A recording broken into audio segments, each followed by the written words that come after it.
Ce qui se passe là, ce n'est pas une réforme de plus, c'est une mise en cause de l'ensemble du droit du travail. Ce qui se passe là, ce n'est pas une mesure pour les jeunes, c'est une disposition qui va mettre en cause l'ensemble des règles du droit du travail dans notre pays pour tous les salariés. Mardi 10 mai, le gouvernement a décidé d'utiliser l'article 49, alinéa 3 de la Constitution, dit 49.3, pour faire passer sa loi travail sans débat ni vote au Parlement. Un passage en force qui se veut une démonstration de puissance, mais qui vient surtout illustrer la faiblesse d'un gouvernement de plus en plus isolé et achever de lui faire perdre toute crédibilité aux yeux de la grande majorité des Français. Qu'est-ce que le 49.3? Un article de la Constitution qui permet au gouvernement d'engager sa responsabilité sur une loi. En d'autres termes, alors qu'une loi est habituellement débattue et votée par les 577 députés supposés nous représenter, le 49.3 donne la possibilité de se passer de cette encombrante formalité. Le 49.3 est une brutalité. Le texte de loi présenté est alors considéré comme adopté sans la moindre discussion, à moins que les députés ne prennent la responsabilité de faire tomber le gouvernement en votant à la majorité absolue ce que l'on appelle une motion de censure. Dans le cadre des débats sur la loi El Khomri, l'utilisation du 49.3 constitue une nouvelle étape d'une séquence politique déjà particulièrement confuse et apparaît comme l'ultime crise d'autorité d'un gouvernement incapable de se faire respecter et s'entêtant à imposer contre vents et marées une loi dont personne ne veut. Le 49.3 est une brutalité. Le 10 mai, Manuel Valls entérine donc son propre échec en dégainant le 49.3. Un joker qui, dans tous les cas, ne fera certainement pas retomber la mobilisation de la rue et qui ne garantit en rien le maintien de la loi. Car rappelons qu'il y a 10 ans, un autre gouvernement avait imposé au 49.3 le contrat première embauche avant de l'abroger face au mécontentement général. Un joker qui plonge surtout le pays dans une crise politique majeure. Car en effet, alors que 3 Français sur 4 refusent la loi El Khomri, les députés, y compris les fidèles au gouvernement, se rendent bien compte que voter une telle loi les mettrait en difficulté devant leurs propres électeurs. Je pense que ce serait une énorme erreur. L'article 49.3, c'est une arme profondément antidémocratique. Ça veut dire en gros, on ne vote pas, les parlementaires ne votent pas sur un texte comme ça. Il est présumé adopté, sauf s'il vote une motion de censure qui renverse le gouvernement. Au gouvernement de voir s'il préfère dialoguer ou utiliser cette arme.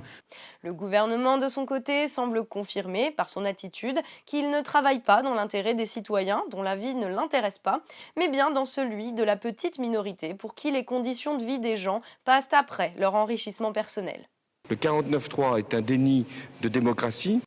Or, lorsque ce genre de choses apparaît clairement, parce que les gens ne sont pas aussi bêtes que certains politiciens déconnectés ne voudraient le croire, quand le divorce entre les gouvernants et les citoyens est définitivement consommé, quand le gouvernement, faute d'une autorité communément admise, n'a plus que le pouvoir légal et un usage perverti de la force publique pour imposer ses choix, quand la démocratie n'est plus qu'un mot vide de sens pour des dirigeants coupés du monde qui pratiquent le coup d'État permanent, quand ceux qui devraient assurer la stabilité du pays ne font que le plonger dans le chaos, alors il y a une crise politique.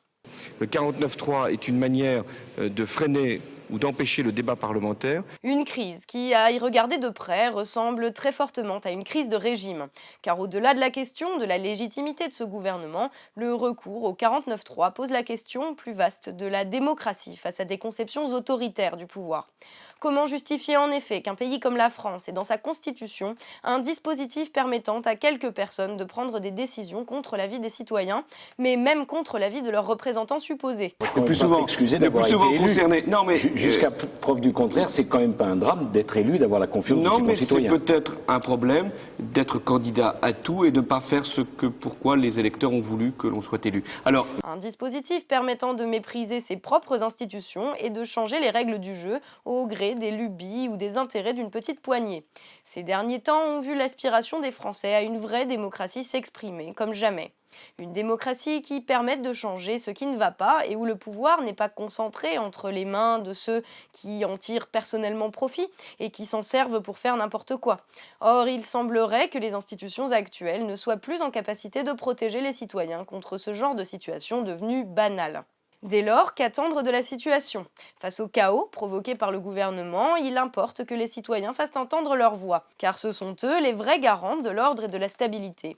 Une stabilité qui implique de profonds changements. Aujourd'hui, il semblerait que tout ce qui contribue à écarter ce gouvernement irresponsable aille dans le bon sens, que ce soit en impulsant ou en rejoignant des manifestations dans toutes les villes du pays, en interpellant les députés pour qu'ils votent la motion de censure, ou tout simplement en exprimant autour de soi l'idée que les choses ne peuvent plus continuer ainsi, qu'il est temps pour nous tous d'imposer un changement qui apparaît plus que jamais nécessaire. Un changement qui nous avait été promis en 2012, mais dont la promesse, comme beaucoup d'autres, a été trahie par ceux qu'il est peut-être temps d'écarter du pouvoir pour le bien du plus grand nombre et pour une démocratie réelle. Mais vraiment, je demande, et les syndicats l'ont compris, et les mouvements de jeunes aussi, je demande qu'il y ait une mobilisation très forte. Je demande qu'il y ait une mobilisation très forte, parce que c'est la première étape du démantèlement général.